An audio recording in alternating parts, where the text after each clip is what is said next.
பல லட்சம் ரூபாய் பாக்கி எதிரொலியாக அரசு பேருந்துகளுக்கு டீசல் தர தனியார் பெட்ரோல் பங்குகள் மறுப்பு தெரிவிப்பதாக தகவல்கள் வெளியாகியுள்ளன.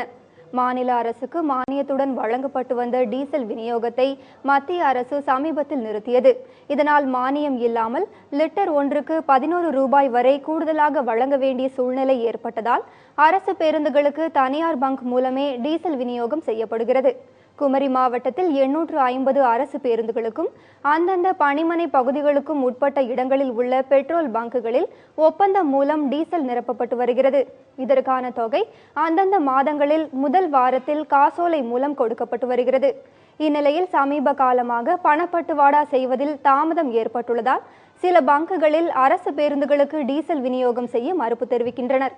இதனால் கன்னியாகுமரி, நாகர்கோவில், மார்த்தாண்டம் உள்ளிட்ட பணிமனைகளில் இருந்து அதிக ஊர்களுக்கு செல்லும் பேருந்துகள் பணிமனைகளில் நிறுத்தி வைக்கப்பட்டுள்ளதால் பயணிகள் அவதியடைந்து வருகின்றனர்.